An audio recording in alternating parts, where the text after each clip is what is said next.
Hello everyone, in this channel I will be uploading my videos on the daily basis of what I have been studying during the lockdown daily. I'll be sharing my knowledge of every topic of class 12 of what I have been studying, and hope that will help for you too. Now today's topic is epithelial tissue. Here I begin. Epithelial tissues are those tissue which forms the outermost covering of most of the body organs in our body. Epithelial tissues lies on the basement membrane. They are held together with the help of the carbohydrate derivative, and they are avascular in nature, that is they are not supplied with any kind of blood vessels. Mainly epithelial tissues are divided into four types, that is three types, that is simple epithelial tissue, compound epithelial tissue, and modified epithelial tissue. Simple epithelial tissue are further divided into four types. We will talk about them individually here. Firstly, I will show the board what I have written. These are the types of the epithelial tissue. Now let's talk about the simple epithelial tissue. Simple epithelial tissue are the flat hexagonal cells arranged together. They are like the tiles on the mosaic floor, so they are also known as the pavement epithelium. Now the location of the simple squamous epithelium is alveoli of lungs, kidney, lining of buccal cavity, blood vessel, and layer of outermost layer of coelom. So the mnemonics for this is at the rate ABC, so that you can remember the location of the simple squamous epithelium. Now the function of simple squamous epithelium is they help in secretion, absorption, protection, and since it is present in the alveoli of lungs, it also helps in the exchange of the diffused gases. Now let's go to another one, that is simple cuboidal epithelium. Simple cuboidal epitheliums are made up of the cubical cell, that is cells are in form of a cube and they lie in the basement membrane, and a small nucleus is present in each cell at its center. Now let's go to the location of the simple cuboidal epithelium. Simple cuboidal epithelium is mainly present in the kidney tubules, sweat gland, salivary gland, gut, testis, and ovary. Gut here means the stomach. Now let's go to the function. Since it is present in many of the glands, so it helps in absorption, secretion, and protection most probably. And the simple cuboidal epithelium is further divided into um, ciliated cuboidal epithelium and broad bordered epithelium. Ciliated cuboidal epithelium consists of cilia at its free end, and they are associated with the secretory goblet cell, so it is helps in the secretion of the mucosa, and it is also present in the mucosal cell. And another one is broad bordered epithelium. The broad bordered epithelium consists of the microvilli at its free end, and it is present in the proximal convoluted tubule of the nephron. Now we go to the third one, that is simple columnar epithelium.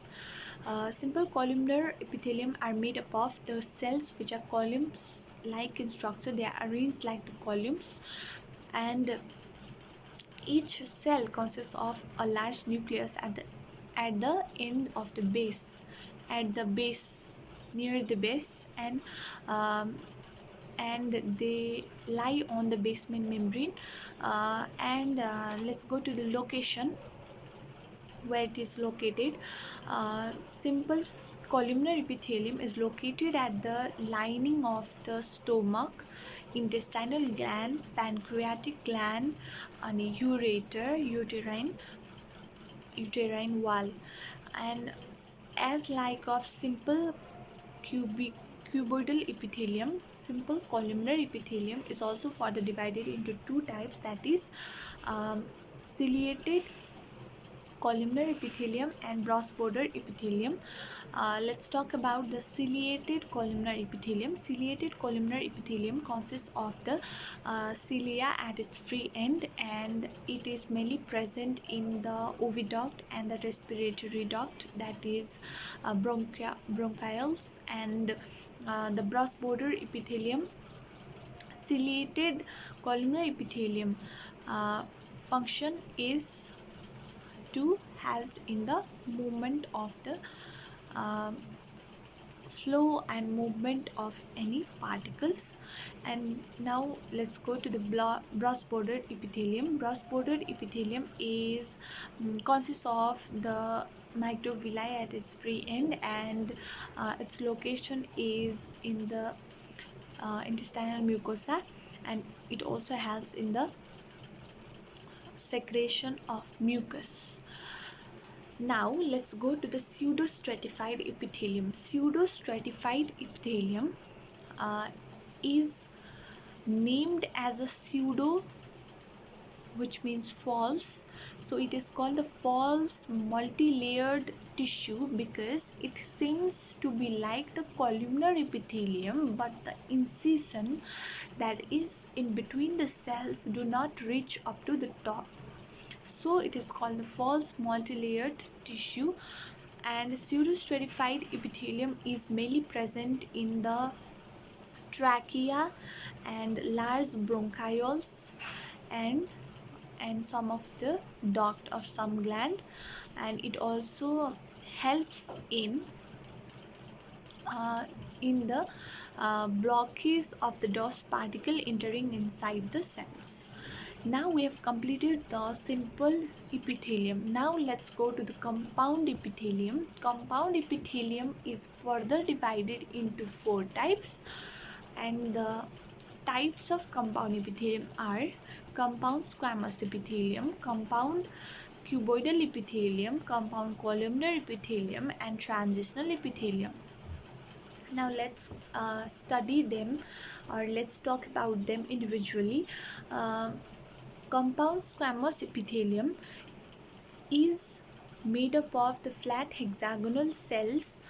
They are arranged in layers, and the topmost layer is made up of the flat hexagonal cells, whereas the lowermost layer is made up of either cuboidal or the columnar cells.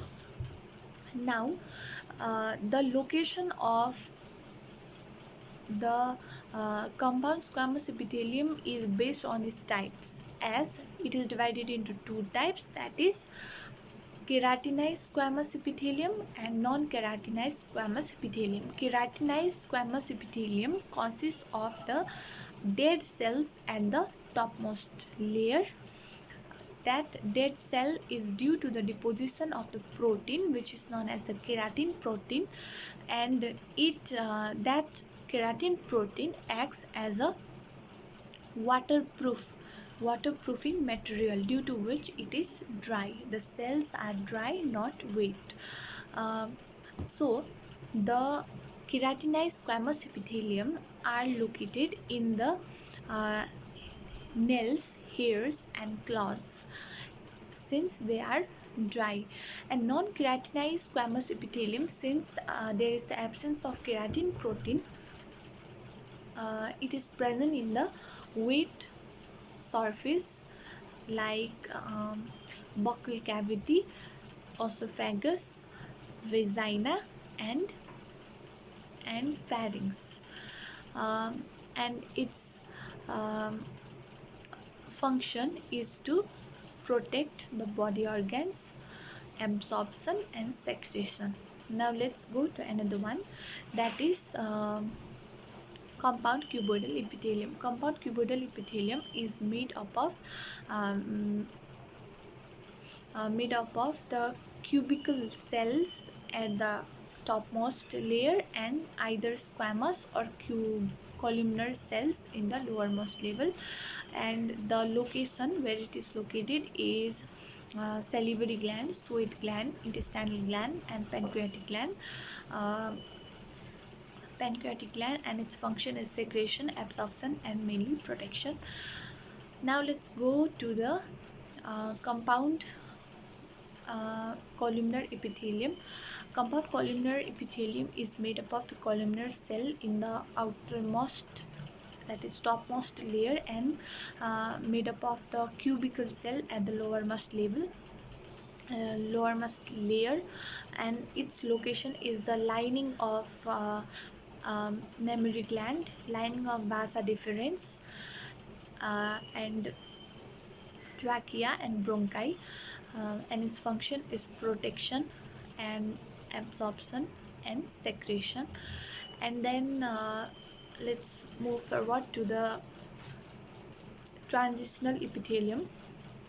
Transitional epithelium is made up of the number of layers, that is, it is made up of the globe shaped. Outermost layer is made up of is globe shaped, and middle layer is dome shaped, and innermost layer is round shaped. And transitional epithelium is mainly located in the urinary bladder, urethra, and uterine wall. It has the ability to stretch. So we have completed the compound epithelium also. Now we move forward to the modified epithelium.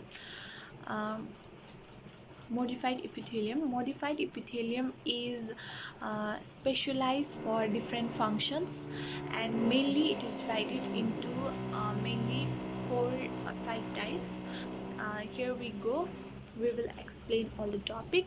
Now first one is the ciliary epithelium. Ciliary epithelium consists of the cilia on its free end, and it is mainly present in the uriniferous tubule, and ovary, testis, etc. And its function is to help in the movement, secretion, and protection. And another one is sensory epithelium. It helps in the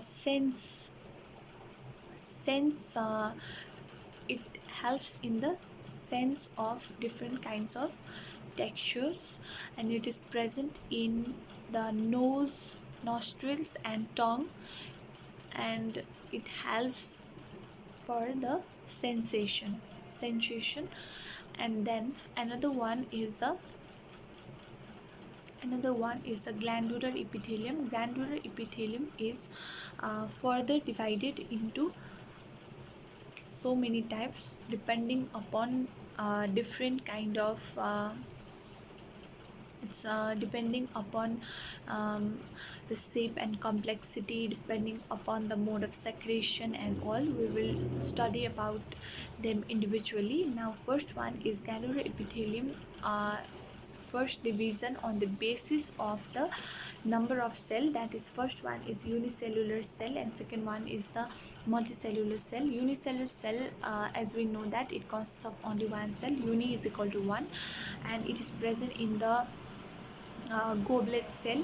And multicellular cells, it consists of many cells, and it is present in the sweat gland, salivary gland, gastric gland, etc. And another one is depending upon the ducts present and the secretion, type of the secretion. It is divided into exocrine gland and endocrine gland. Exocrine gland, they pour their secretion into the duct, that is, they have duct present in them, and their secretion are called enzyme. And another one is endocrine gland. Endocrine gland are the ductless gland. They pour their secretion into the blood, and then their secretion is called hormones. Now another is depending upon the shape and complexity, it is divided into two types: simple gland and complex gland or compound gland. Simple gland is divided into further 5 types. Simple tubular gland is present in the intestinal crypt of the intestine. Simple coel tubular is present in the sweat gland of the mammals, in the skin of the mammals. Simple branch tubular is present in the Brunner's gland and gastric gland. Brunner's gland and gastric gland. And another is simple alveolar gland. It is present in the skin of the frog. And another is simple branched alveolar gland. It is present in the oil or sebaceous gland of the mammal in their skin. Now another one is compound gland. Compound gland is further divided into 3 types. That is, first one is alveolar simple compound tubular gland. Tubular gland, it is present in the salivary gland. And another one is compound alveolar gland. It is present in the uh, intestine, and it is present in the gastric gland and pancreatic gland. Another one is simple compound tubular alveolar gland. It consists of both the salivary gland and the salivary gland and the gastric gland. Now let's go to another division depending upon the mode of the secretion. It is divided into 3 types: merocrine gland, apocrine gland, and holocrine gland. Merocrine gland is such merocrine, apocrine, and holocrine gland. Merocrine gland, they discharge their secretion without the loss of its cytoplasm, and it is present in the salivary gland. They pour their secretion or without the loss of their cytoplasm. And apocrine gland, they pour their secretion with the loss of some of the cytoplasm. And firstly, the secretion they deposit on the apical end, then they discharge when it is brushed out. Now another one is holocrine gland. Holocrine gland, they discharge their secretion when the secretion is completely filled up in a cell and the cell burst out, pouring its secretion. Now another last one is depending upon the nature of secretion. They are divided into mucous gland, serous gland, and mixed gland. Mucous gland secretes mucus. It is present in the whole blood cell. Serous gland secretes a watery fluid, and the cells are called serocytes. In the mucus secreting cell are called mucocytes. Serum secreting cell are called serocyte. And finally mixed gland, they secrete both the mucus and the serum, and the example are gastric gland and pancreatic gland. This is all about the epithelial tissue. Hope you all got some of the knowledge. This is all I have studied today.